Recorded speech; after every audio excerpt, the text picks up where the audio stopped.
you wanted the best, you've got the best podcast. The hottest podcast in the world. The Chris Voss Show, the preeminent podcast with guests so smart you may experience serious brain bleed. The CEOs, authors, thought leaders, visionaries, and motivators. Get ready. Strap yourself in. Keep your hands, arms, and legs inside the vehicle at all times, because you're about to go on a monster education roller coaster with your brain. Now, here's your host, Chris Voss. Hi, folks. Chris Voss here from thechrisvossshow.com. There you go, ladies and gentlemen. She hits the high notes. That makes it official. The Chris Voss Show is alive and well. As always, we bring you 2 to 3 great shows a day. What is that? A weekday, actually. What is that? 10 to 20 shows a week. And we have some of the most amazing authors, brilliant minds on the show. Check out the billionaire interview we did a few weeks back. Just some of the greatest thoughts. And we talk about everything from romance novels that are out there that you might like, to politics, to world issues, to trauma we'll be talking about today, and how to fix your brain.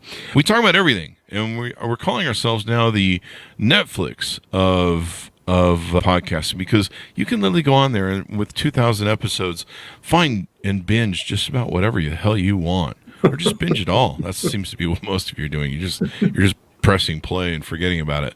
So enjoy the show. Share it with your friends, family, relatives. Go to goodreads.com/Chris Voss, LinkedIn.com/Chris Voss, Chris Voss one on the TikTokity, and all those crazy places on the internet. Today we have an amazing gentleman on the show. He's going to be enlightening you and brightening you. I'm not even sure that's a word, but I like it. Poetic license. He's going to be and brighten you, because he's an enlightened person. See how that works? And brighten, enlightened. It's not a word, Chris. Anyway, the title of his new book is called Being Human and Waking Up, a therapist's guide for psychotherapy clients and enlightenment seekers. Came out August 25th, 2023. Jonathan Eric Labman is on the show with us today. He is a normal middle-class baby boomer, lifestyle mass complex trauma at home and bullying at school. With no education in how to be a human being, he didn't get the owner's manual either, like most of us didn't. He got a lot of emotional and mental health symptoms that arose from his childhood and his growing up. He went on to a 50-year quest to find solutions in his own pain, and in doing so, found a way to help others with serious complex trauma to heal. From an international high school to a Christian hippie commune to an evangelical Calvinist cult. Was that one of the SCOTUS lady? I think she went to that. Training as a method actor and into psychology, massage therapy, energy healing, and Eastern mysticism. He's focused his practical solutions to problems. And he's also run the trauma treatment project for a large Pennsylvania mental health agency. Served on the Bucks and Montgomery trauma-informed care committees. Welcome to the show. How are you, Jonathan? I'm very well, Chris, and it's really a pleasure to meet you. There you go. It's a pleasure to meet you as well. Boy, you sure went on a journey. Calvinist, cult, Christian hippie. Did you join the Moonies? You have to get the Moonies checked off. Close. Almost joined the Children of God in London in 1971, 72. There you go. Were they a suicide cult? I forget. No, they weren't. But they were a major cult at that time. The Jesus movement was big then. Oh yeah. You can still join the Moonies or Scientology. There's still time. Or the Mormons. Have fun with that. So, Jonathan, give us your .coms. Where can you find people on the interwebs? Basically just one place, which is simplyawake.com. It's all one word, simplyawake.com. You can also find a Substack column for me called Wise Guy on substack.com. Mm-hmm. And that's a lot of fun. I do that twice a week. So I don't know if you remember the Three Stooges, but, Mo was always saying, wise guy. So I thought it was a way to be a little humorous at the same time of, trying to bring some kind of learned wisdom to the world. There you go. So you help people simplify their life and find peace. Where's the fun in that? Anyway. It's actually fascinating to work with people because everybody's so different. You know that. Isn't it? Interview people, That's what I love about this podcast. People come on, they tell their different stories, and I learned so much. Different paradigms, epiphanies, different ways of looking at things, et cetera, et cetera. So your book, Being Human and Waking Up, give us a 30,000 overview of what's inside there. Basically, if I look around at the culture and at my own life and at my clients, nobody taught us how to deal with the basic human skills, like how do I deal with my crazy thoughts that are, popping in and out of my head with no apparent reason? How do I deal with my feelings? How do I even name what my feelings are?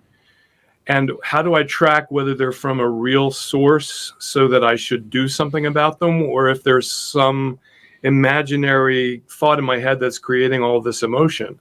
Because when I studied method acting in New York in the 1980s, you can make up all kinds of stories and get very emotional about them, and walk on and do a scene study, which is great. It feels very alive, but unfortunately, your emotion is largely destructive and wasted at that point.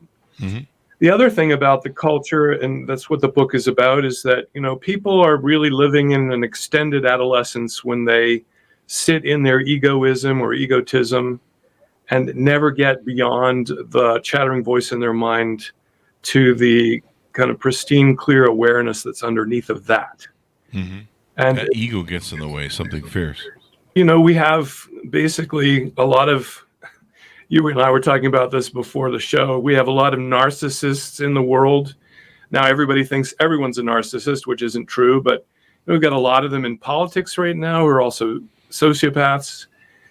And, this is sort of ego run amok. Yeah. And so the book is really about, okay, how do I actually learn what to do with my own thoughts?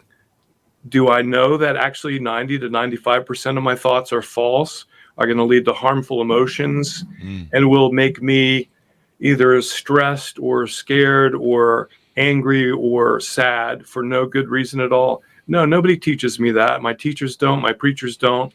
My parents sure as hell don't. So who's going to teach me how to be a human being? We don't learn it in school. So the book is really about the basic skills of being human so that people can learn, okay, let me manage my humanity so I can get beyond the sort of adolescent age of, egotism, and actually maybe even wake up to the fact that I'm part of an infinite universe and I can actually feel connected to it. There you go. I mean, being human, who would have thought? It should be something everyone should work on. I go on Facebook every now and then. I'm still trying to figure out who's human and who's bots. We'll round back to the book and stuff, but people always want to know the history of the author. Tell us about your upbringing and what made you want to get into psychology and help other people. My upbringing, I was raised in a middle-class Reformed Jewish family in the outskirts of Trenton, New Jersey, or Trenton as we call it. And, I grew up in a small suburban area called Lower Makefield Township in Pennsylvania, and then moved to another town called Yardley at age 10. There was, I'm going to just say it, your audience may not hear this very often, there was maternal sexual abuse at home against myself and my brother. Wow. My mother was also a victim of trauma growing up, of sexual abuse, but it was unconscious for her and she acted it out. Wow. And that was all under the surface. And on the surface, I went to school. I did well in school. I was a nerd. I was, an academic. I was a teacher's pet. I was a terrible athlete. I was incredibly uncoordinated. As I found out later in studying trauma, that can be a side effect of trauma because the body, as this book, The Body Keeps the Score by Bessel van der Kolk, the body gets dysregulated by that kind of trauma, especially from someone you're supposed to trust. So I lived, on the surface, an ordinary life, and underneath I was a miserable human being. I was a wreck. Anxious all the time, depressed, unhappy, traumatized. My parents separated when I was 6. My mother remarried when I was 10. I had a stepfather and then a stepbrother, and my stepbrother was every athlete who tortured me at school, and so was unhappy having him around. Around the age of 15, I just sort of lost my cool one day and almost strangled my stepbrother in the snow. Oh, wow. There was cause. I mean, he threw something at me that hit me really hard and hurt. And I was not somebody who was going to show any tears because boys don't cry. Yeah. So I went into the garage, was about to cry, instead came out and almost strangled him in the snow. After that, I cried for 4 hours and started seeing shrinks at 15. So my first psychologist I saw for about 4 or 5 months. At the same time, I started studying the New Testament, and that's part of my journey. I was really questioning whether there was a God at all. How could God make my life so full of suffering if there was a God?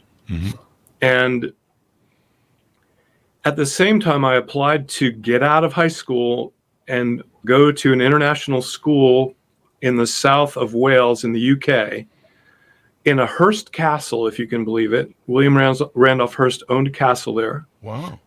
And there were kids from 50 countries there, even in the 1970s, early 70s. And I got a place in the school, but I was told that our family was too rich, I wouldn't qualify for scholarship. Wow.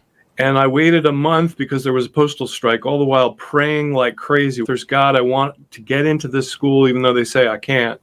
So prove me wrong that you don't exist, prove that you do exist. And in fact, I got the scholarship around May 1st in 1971.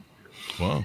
And, you know, it kind of launched me into escape from trauma and into very intensive religious search and spiritual quest, which really was part of my life. There was still a lot of depression and anxiety. There were some dissociative episodes where you kind of don't feel like you're real. They call them derealization, depersonalization.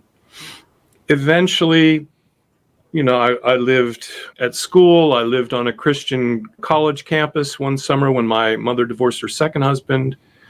I eventually lived in a Christian cult for 7 years in the town of King of Prussia, Pennsylvania, after college. And when I left there, I had a psychologist who really saved my life. And when I was sitting in her office in 1984, I thought, you know, someday I'd really like to be able to help people like she's helping me. And so that's where that interest started. I didn't really get there first.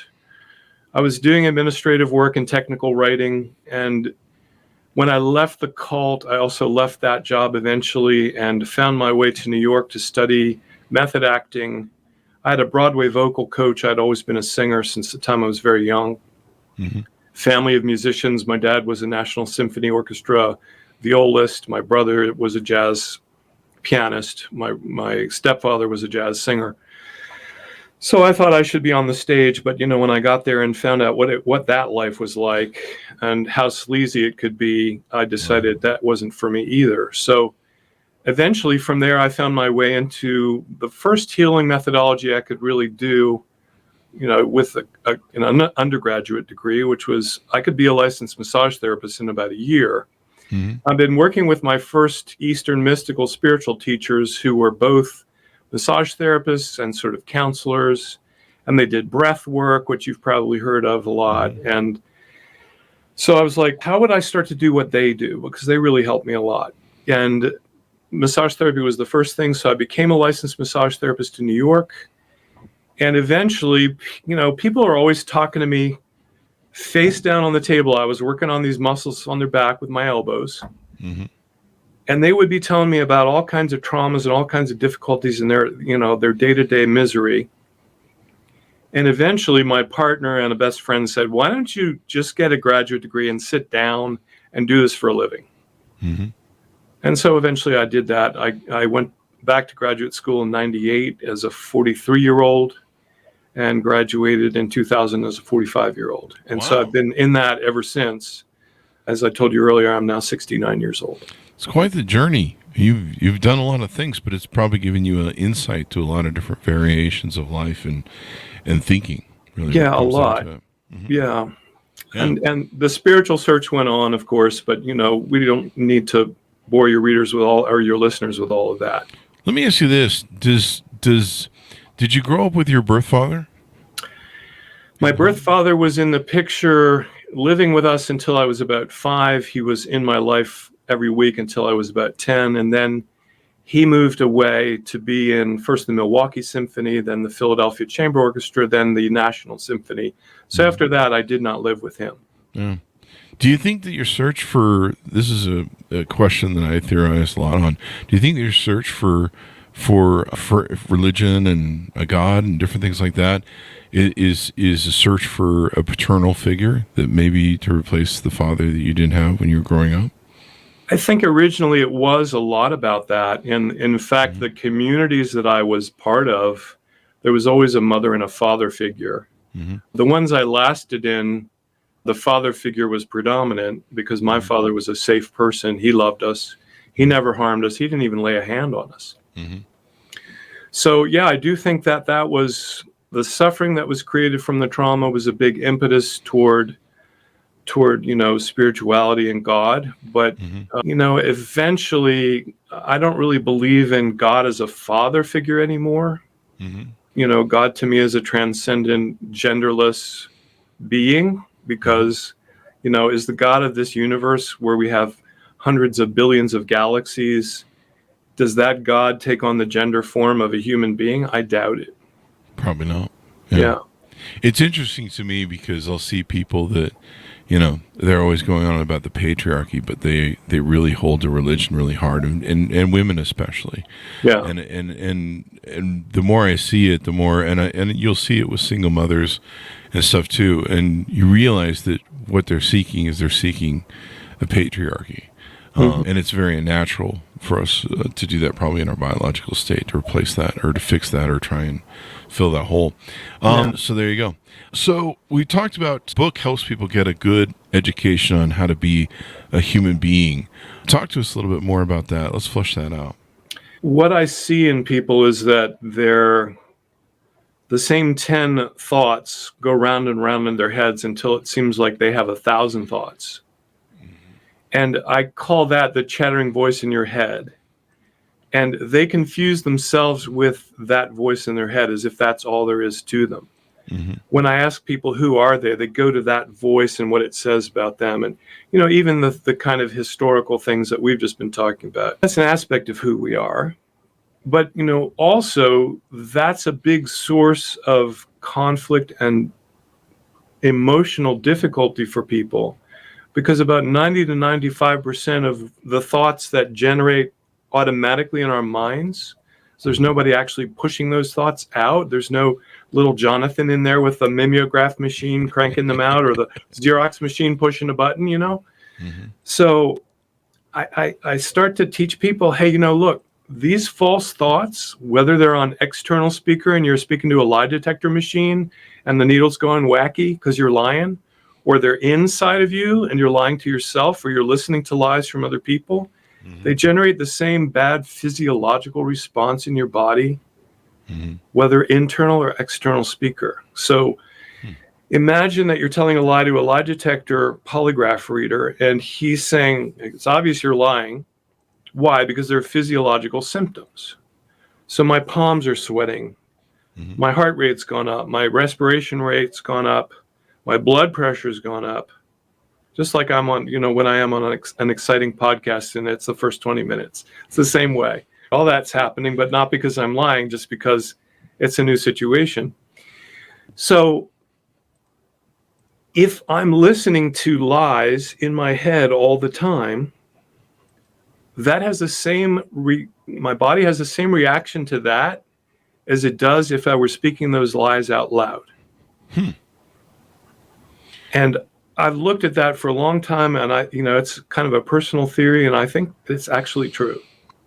I believe you. One of the things I had is when I had ADHD really bad, and it reached a point where I was having an anxiety attack almost on a daily basis at my office. I went in to see a psychiatrist, and he says, you have anxiety and really bad ADHD. And I was like, yeah, great, whatever.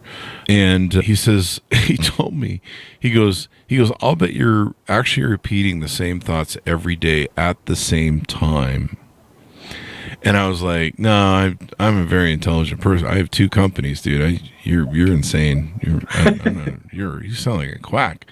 And he goes, prove it to me. He goes, I want you to go home and start keeping a journal of what you're thinking about on the hour throughout your day. And, I was really bad. I was checking the door 20 times a night to make sure it locked it, that sort of insanity shit. Yeah. And son of a gun, I was thinking, like, it was like clockwork. I was thinking the same anxiety thought of whatever XYZ at 10 o'clock, and then a different one, but the same one at 11. I mean, it was like a broken record. That's just right. going round and round. And I love how you put it, where it's the same 10 thoughts, but we built it out to where it doesn't seem like that is. That's I'm right. not thinking about that. I'm thinking about something else. But it's now the core of it all comes back to that. The core is the same. When I did my own course as a patient of therapy in the 90s in New York, I also kept a journal. There was a book by Julia Cameron called The Artist's Way, and she recommended doing what she called morning pages. And in those morning pages is where I discovered the thoughts repeated day after day after day. But it wasn't until the 2000s when I read a book, after spiritual awakening had already happened for me in the Eastern sense. I read a book called Loving What Is by Byron Katie, that I discovered, in fact, a lot of my anxiety is caused by false thoughts. Yeah. And then what people will see in the book is that I've kind of categorized false thoughts into three basic categories. So I call it the three-ring circus of your mind. And it's one of my short books on Amazon. It's called Taming the Three-Ring Circus of Your Mind, with a really scary clown on the cover. So the three rings are all your thoughts about yourself, most of which were taught to you by others. All your thoughts about what other people are saying, thinking, and doing about you first, but then in general. And then all your thoughts about the future. And if you look at the contents of those three rings, almost every thought in those three rings is a lie. Wow. It's either a fantasy or a wish or a catastrophic thought or an anxiety-provoking thought, or it's somebody said something to you when they were mad at you when you were 5 years old, and you've repeated it to yourself ad infinitum. Oh, Labman, you're so uncoordinated. You can't throw a ball or you can't do anything. And I say to people, first rule, begin to challenge your thoughts. Can you absolutely, and this is Byron Katie language, can you absolutely know that thought is absolutely true? If it's not true, treat it like a lie. And what emotion does that thought produce in you? Sad, mad, scared, generally. You're not generally going to have happy emotions coming from lying thoughts. Now, I use very strong words, so I get people might be offended by the word, a lot of your thoughts are lies or they're false. But it's very helpful to call them out as just false or true, because then you look at any emotion that comes from that thought that might be a distressing emotion, and you realize, I don't have to do anything with that emotion. That emotion comes from a lie. And basically, in my third circle, all your thoughts about the future, the great transcendent almighty didn't die and leave you in charge with a crystal ball. You don't know what's happening in the next minute. So any catastrophic thought you have about the future is a lie. That's true. And right, you seen that in your own life? Yeah, we worry about so many things that we have the worst perception of fears. There's some people who are like, every day they're worried about a terrorist blowing them up here in America. It's like when you look at the odds of that happening, it's 1 million to 1 or something like that. It's really, you have a better chance of getting hit by a car, I think, or something. Oh yeah, for sure. Number to change in any way, shape, or form. But it's interesting what people think about and what we worry about in the future. And there's books that talk about where you need to stay present. You can't change the past. The past is done. I think it was Eckhart Tolle who turned me on to this. It's a wonderful book, The Power of Now. Yeah, it really saved my life years ago after the passing of my dog and being really depressed about it. But you can't change the past, so why worry about it? Why worry about what other people are thinking or saying about you? And for all you know, they're not. That's just your own little paranoid little project you got going on. And then the future, you don't know what tomorrow brings. I've worried. There's been times in my life where I've worried my ass off for weeks about some sort of event that was coming up, and it went off fine, and everything was fine. And I'm just like, God, the amount of willpower and brain power and just worry and physical not sleeping at night. That's right. Yeah. You know, I mean, and it came out fine. What was all that about? Why did I have to put myself through all that drama? I mean, part of that is that anything new at all, any new person, any new place, any new situation, any new job, even something that you're looking forward to that's new, automatically generates in the animal brain a basic kind of release of adrenaline. So you become more alert than usual. And then because we make up thoughts to go along with what we're feeling sometimes, then we take that sort of natural adrenal response to anything new and we exaggerate it like 100-fold. Yeah. And then we're freaking out, right?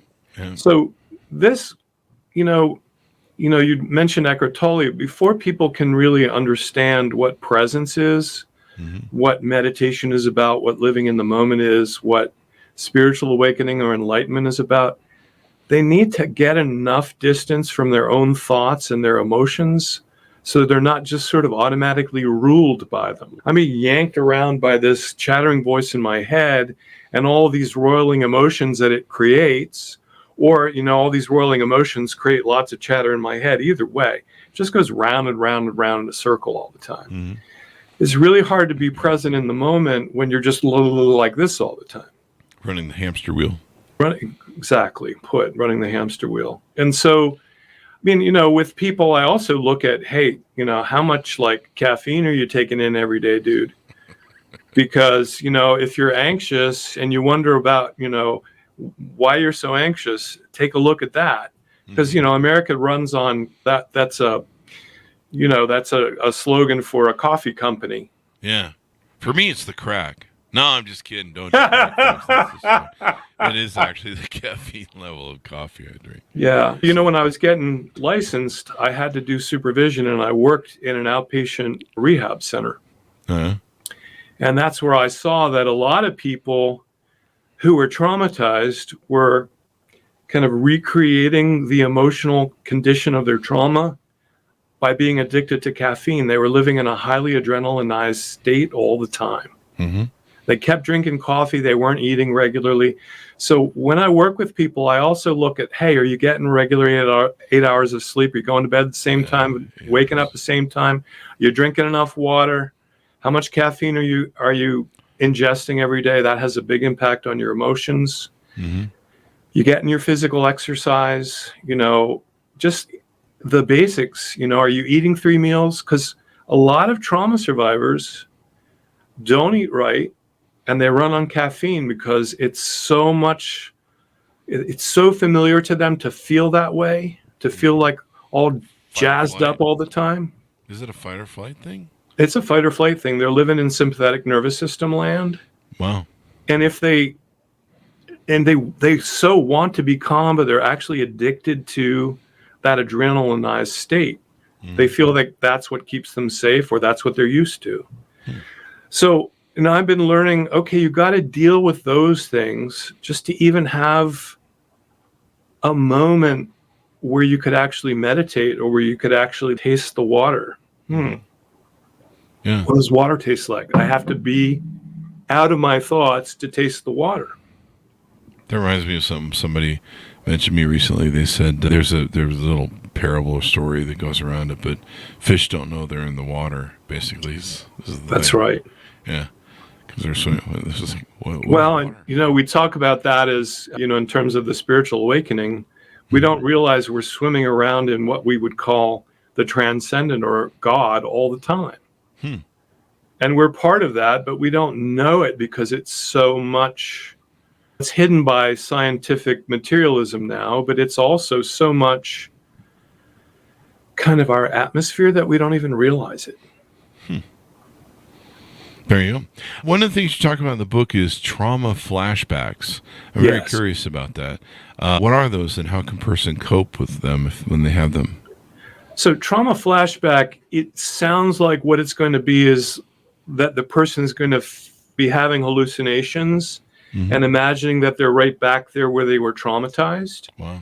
But it isn't that. It's actually that if you imagine the present as like an aquarium, and you've got your water in your present day and everything's going fine, something will trigger a memory that brings a whole flood of old water into that current aquarium. And that water is deep level of emotion that's related to fight and flight, related to grief and anger and feeling helpless and feeling like you might die. Mm-hmm. And so suddenly people are overwhelmed with that emotion. That's really what a flashback is. There you go. And so a lot of the treatment for trauma is saying, okay, you're feeling all this stuff. Look around. Is anything in your current environment causing this emotion? Is there anything literally in the physical environment? There's one guy named Peter Levine who says, be like a tiger. Look around the room. Move from the trunk, from the waist. Move your head. Look around. Is there anything dangerous in your environment? No. Okay. Is anything going wrong with your life suddenly? No. I was eating lunch at 12 o'clock, and at 12:01 I'm having flashback. Why? Because something that I'm eating reminded me of something that happened when I was 3 and I ate this, and then after that I was traumatized, assaulted, whatever it was. Mm-hmm. Now suddenly I'm flooded with fear and panic and anxiety. Mm-hmm. So the first thing to do is to say to people, look around, is anything actually wrong now? If the answer is no, then you're having a flashback. What do you do with a flashback? You feel it. If you're at all able to feel it in the present moment, or, go hide in the restroom or something, or go somewhere private.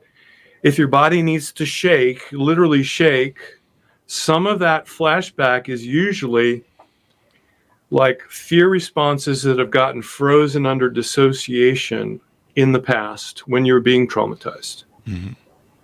And so the flashback is actually your body's attempt to also release some of that trauma.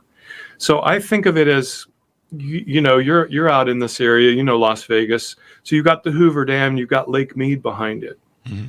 So emotion from trauma is like the lake that's built up behind this dam of dissociation and of not feeling safe to express our emotions when we're being traumatized. And so these flashbacks are also a way that the body is trying to release the trauma. Wow. To fall back, we talked earlier about the body keeps score. Yeah. Do you think it's trying to get it out then? It is. And the other thing that happens, and I'm an example of this, having been in and out of I only lived in 2 cults, thankfully, but been in and out of other communities where there was a sort of charismatic, narcissistic, and somewhat sociopathic leader. Wow. Is that you go back. Let me stop for a minute. So it was Freud who talked about repetition compulsion. Mm-hmm. So in The Body Keeps the Score, you keep repeating the trauma in a way to try to remember what happened to you and make sense of all the symptoms in your body. And you tend to gravitate toward people who remind you of those who traumatized you as well. So the narcissist who's got control, who looks like they're loving and kind, but really is controlling you with fear, that's a typical trauma perpetrator. Mm-hmm. So, I kept putting myself in situations where I was a student of somebody like that. Even in the Enlightenment traditions, there are plenty of those. I'm beginning to help people who are coming out of so-called Enlightenment cults. That's part of the work that I'm doing now. Wow. And of course, a lot of the major religions, I have a lot of former Catholics. I must have been a priest in a former life, because one of my favorite expressions is Jesus married Joseph. But I have more Catholics in my practice than anyone else, because they've been traumatized often by what happened in the church, the way they were treated in the church, and what they've heard about the sexual scandals in the church. Yeah. Yeah. So we tend to be drawn toward people that remind us of those who abused us, because that's repetition compulsion. Interesting. I'm thinking maybe it's also because hopefully we figured out that we're not alone, and there's maybe other people that can help us too. That's right. That's Possibly. also true. Yeah. It's like a community of trauma. There are lots of traumatized people. You know, when my own trauma was first revealed to me and my brother, because my brother's son was being abused by the same person, I discovered, in fact, that a lot of the people that I was working with at the rehab facility had a history of trauma. And they were using substances because it was the only way to calm down. I think I heard that years ago, that 95, 99% of people who are in rehab for drugs usually have some sort of sexual trauma in their childhood. Yeah, at the time I remember hearing a figure of 75% of the women who were IV heroin users had sexual abuse trauma. And that 1 in 4 women had been sexually traumatized in some way, and 1 in 6 men, but I think that number is more like actually 1 in 12 men. So it's not as prevalent for men, but yeah, there is really a correlation between early childhood trauma. The more adverse childhood experiences, the worse the potential addiction problem can be, and the worse the physical health is actually too. Yeah. And I've heard too that overweight people, who, especially people that are morbidly obese, they also, probably a majority of them suffered from that too. And making themselves obese is one of the ways they try and keep from being interested to anybody that might want to abuse them in the future. Yeah, that's documented. It's not the case for everyone who's obese, but it is the case for many. I don't want anybody out there who's listening to think just because they're obese that they're a sexual trauma survivor. But it is true in many cases, and it is something to look for if there's no other reason that somebody can't lose weight. Yeah. Either way, put the cupcake and the McDonald's down, people. I'm just kidding. It's bad for you. Don't do it. Look at me. That's good. Walking McDonald's ad. Please stop. Don't become me. So there you go. It gives people some tools. Now, do you recommend people take like a journal to track their emotions and these thoughts? Do you just write them down, or? Yeah, it depends on the person. If they're a more verbal person, because we're all carrying these wonderful devices around, I tell them to record something on their phone. Oh, there you go. Or if they're an artist, I tell them to draw something. And if they're very verbally oriented, like I was in school, I was an English and pre-seminary major in college. Then I tell them, write. And writing is extremely helpful, because once you get it out on paper, and as you said, you see the same thing over and over again. Oh, wait a minute, get a clue. All right, here's the clue you need. Here's the evidence you need in front of you about what's really making your life unmanageable. There you go. I love it too, because part of sometimes when people deal with their trauma, they deal with the shame of it, and so they hide it. They don't want to tell anybody. They're embarrassed. They sometimes they're in denial that they were a victim. That's right. They had to tell them some sort of story. Years ago, I remember watching, and I think my audience has heard it quite a few times from me, but it bears repeating. But I was watching Leaving Neverland, with a story of the 2 or 3 boys that were molested by Michael Jackson. Yeah. And afterwards, Oprah had a show where she interviewed the 2 of them. And there was a gentleman in the audience who had been molested by a police officer, and as a young boy, and I think he'd gone on to the NFL and become a football star. Wow. And he kept a secret hidden all of his life, and it was destroying him like a poison inside of him, he said. And he said that the most important thing it was killing him all of his life. And he was probably, I think he was using alcohol or something to medicate. And the real key was when he finally admitted to it, when he finally started telling people his story. That's right. And letting it out. And he equated it to basically, like a poison, a snake bite. And until you get that poison out of you, it's just inside of you and festering. And I think what you're suggesting people do, to write this down and acknowledge it and bring it into the forward or the present, they can more easily manage it or assess it and be like, hey, maybe I need to get some help. And especially if they start to see that there's evidence that there's been some sort of major trauma that where they felt that their life was threatened, or they were, their body was abused or assaulted or threatened. I think the minute they are aware that something like that happened, they should seek out somebody who's been trained as a trauma treatment specialist, because you don't want to do that journey alone. It's really scary. And you did it alone the first time. And, I actually worked with a woman yesterday who was repeatedly sexually assaulted by her adopted brother.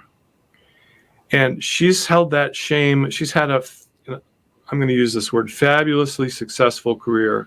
Works harder than almost any client I've ever worked with in 24 years. But she's been feeling like that was her fault, that at 6 years old, she should have had the power to stop what was going on. She knew it was wrong, so she should have had the power. She's lived with that false guilt and false shame for 50 years. Wow. And, I'm working with a guy who's in his 60s. When I started working with him, within a year or two, he had never said this to anybody in his family, because there's all kinds of trauma and physical and emotional abuse at home and neglect. But he had been sexually assaulted by a man on his way back from a summertime, carnival. And he lived with that for over 50 years, never told his wife or anyone else. Wow. And that just ate him alive. And he drank himself to sleep every night. Wow. Yeah. And so, and this is just like the human being part, the waking up part, the enlightenment part of this whole path gives so much more relief even than the trauma work. Because if the ego really isn't what you are, then being on the defensive and defending yourself all the time and having to, hold up your name and, argue with people about you being right and all of that is also wasted energy. Trying to control life as if you're one little mind in this vast universe of, quadrillion galaxies has any control over reality, that's a whole lot of effort. Now, especially if you're a trauma survivor, you want to think your mind can do that, can control everything. But this is where the spiritual component, for me, I did a lot of psychological work, as a patient before I became a therapist. By the way, folks, if you're looking for a therapist, make sure you've got someone who's done the work, who's been a patient, because they won't empathize with you otherwise, and how hard it's going to be to go through the process. That's an interesting thing I've never heard before. And make sure that somebody who's your therapist has gone through what you went through. That's really interesting. Right, because how am I going to be able to empathize with how difficult what I'm saying is to a client if I don't know what the process is like from the other side? If I haven't been a client, how am I going to be a good therapist?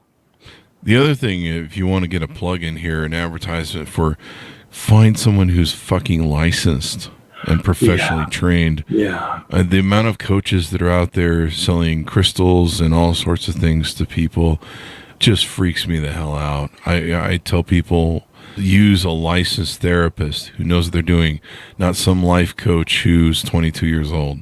I think to give the life coaches their due, at a certain point in your development as a person, great for you to work with a life coach. But if you're dealing with really heavy duty stuff like you've been sexually abused as a child, or your husband's beating you up every day, you better find yourself a good licensed therapist with some experience. Absolutely. Coaches are great for coaching, like self accountability. Right. I want a guy who you call every day to tell him what you ate and make sure your scale is right. That's right. Fine. But there's certain things that the damage needs to be professional healed. I mean, most people wouldn't have an arm cut off and then be like, I'm just going to call the local temple and see if they'll pray for me. I would hope most people wouldn't. It's just, that's great. I mean, the sad part is I know there are people in some cult that will do that. So there's that. So, and I want to say to people who are on a spiritual path and are interested in enlightenment, it's a real thing. It's really possible. But, you can also stumble into cults that will promise you that if you give the leader all your money, or you go live in a commune, which is what I did in California, and that somehow that's going to cure all your problems. Or the other thing in spiritual terms, the leader wants your money. They want control over you. They want to know all your inside thoughts, and or they want your body. Now, I've worked with a woman out of a Buddhist sect,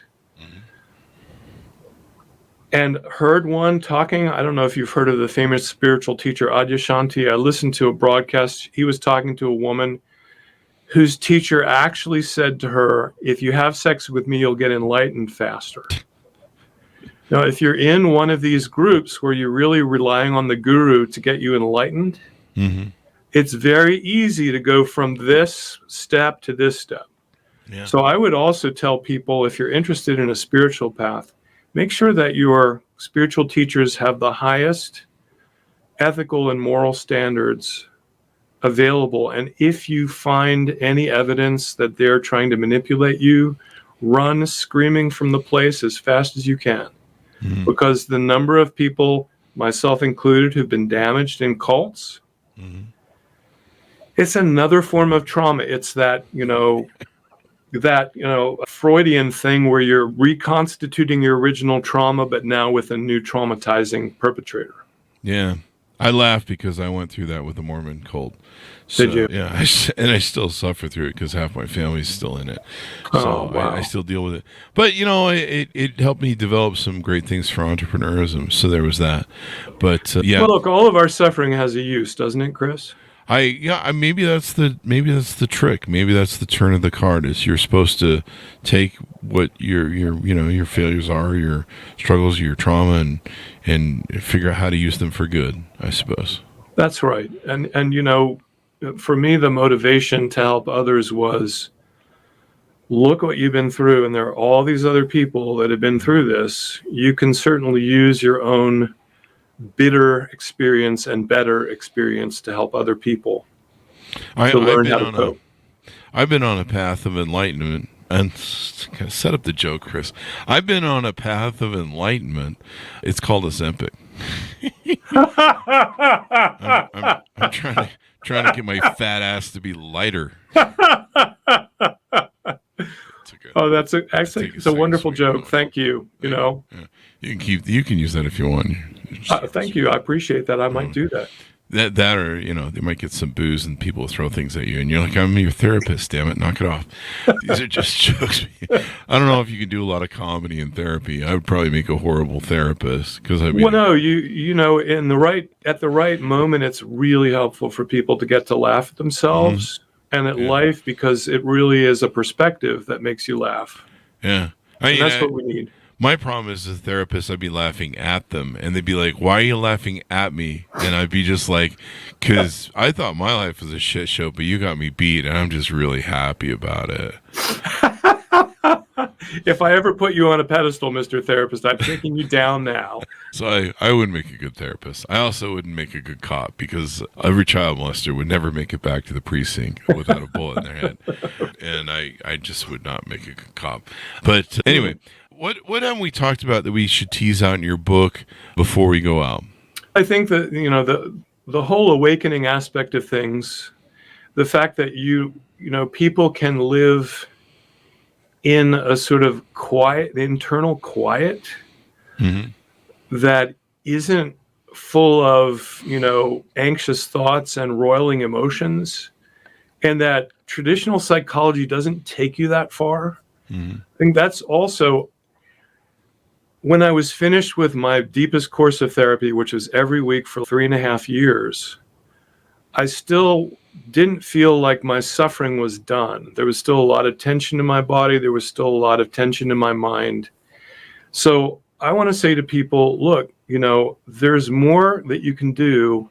You don't have to join any particular group or sect or cult in order to wake up spiritually, to figure out that you actually have access to the infinite and the eternal. That's actually something that we all are born with. We're not, I would beg to differ with a lot of the Western religions. We're not born in sin. We're born neutral. What we do with our lives depends on what we're taught. But if you're taught that you're wicked, you're going to feel like you're lacking all of your life. And one of the things that's wonderful in the Enlightenment traditions, whether it's Christian, Jewish, Islamic, or Eastern Enlightenment traditions, is they all figure it out. There really isn't anybody in here to be wicked.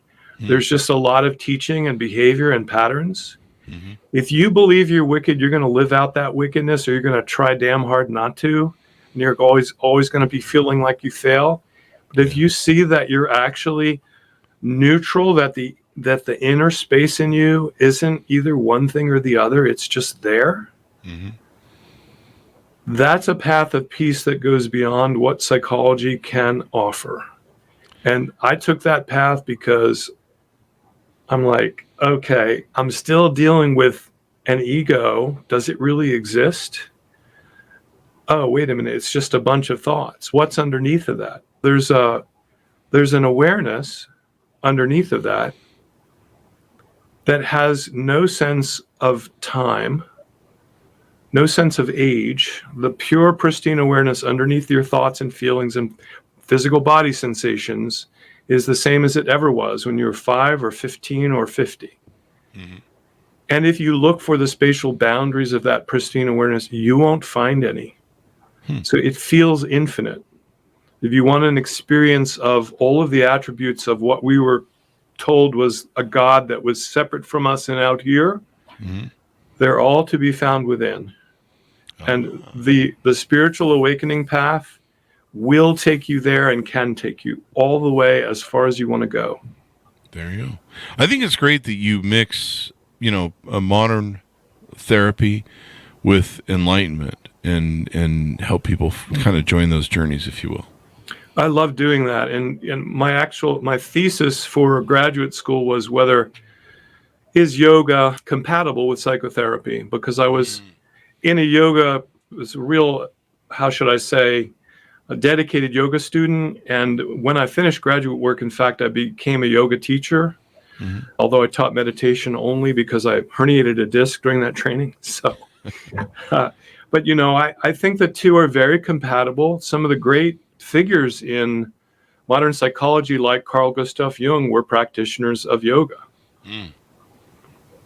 It's a healthy thing for you. And sometimes I believe you heard the discussion we had with the heal feel young lady, and in the keeping the pain of trauma in the body, that's yoga is supposed to be a good way of releasing that out of the muscles and out of the.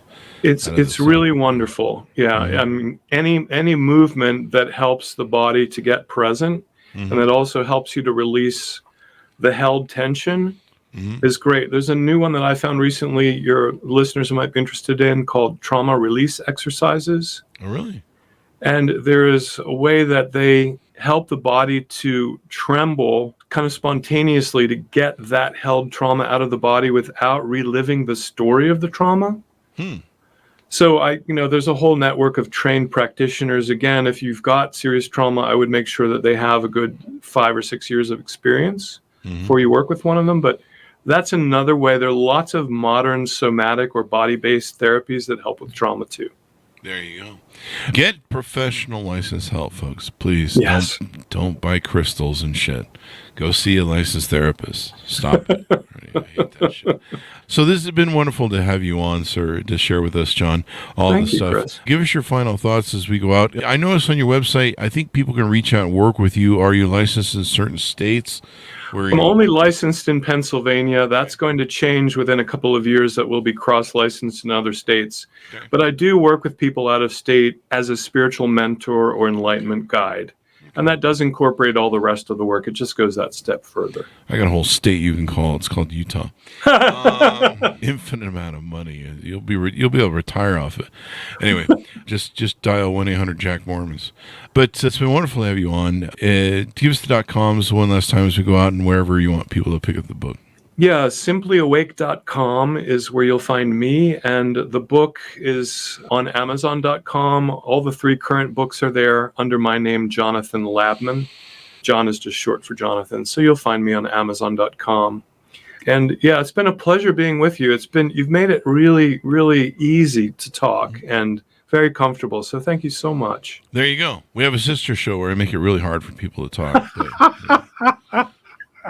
That actually might be an interesting podcast. Like, the guest tries to keep getting a word edgewise. You're like, so tell us about the book. And he starts telling you, and you're like, okay, great. So who wrote this book? And you're like, what? That might be an interesting podcast. I don't know. It might be. Yeah, but that's what we do. We've done 1 or 2 of these podcasts before. So there you go. So thank you very much, John, for coming on the show. Folks, order the book wherever fine books are sold. Being Human and Waking Up, a therapist guide for psychotherapy clients and enlightenment seekers. Please, for the love of God, I've dated all my life. If you have trauma, please do the work and get healed. Don't stop hopping from relationship to relationship, man or woman to woman, or whatever your thing is. You just stop it.